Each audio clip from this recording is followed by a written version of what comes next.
In this group, it will be simple. Japan will finish far from in front of everybody. And all of us will fight for the second position, remaining 4 games.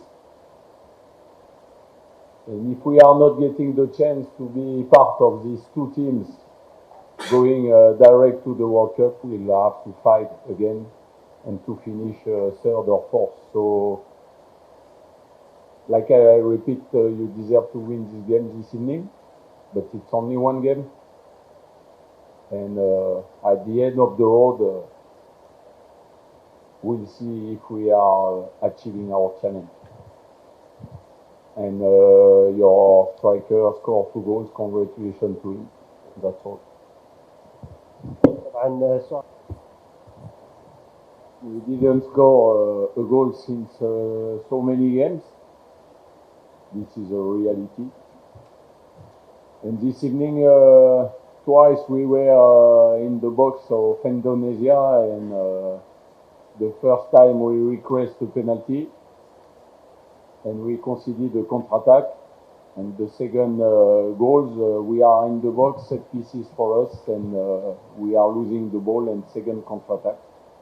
And we were not able to make the difference. We touched the post. We were not enough efficient in the box. Sorry. So football is simple. Indonesia fight a lot. They play well. They play where their quality, and there is nothing much to say. The players from Saudi Arabia, they are used to play with this atmosphere, with a big crowd.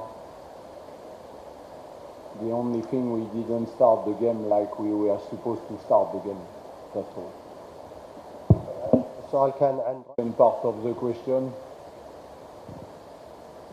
I spent 3 years and a half the first time in Saudi, and I came back, and it's a fantastic country, and I'm proud to tell you it's a fantastic country. So everyone is able to think what he's thinking, but it's a very good country.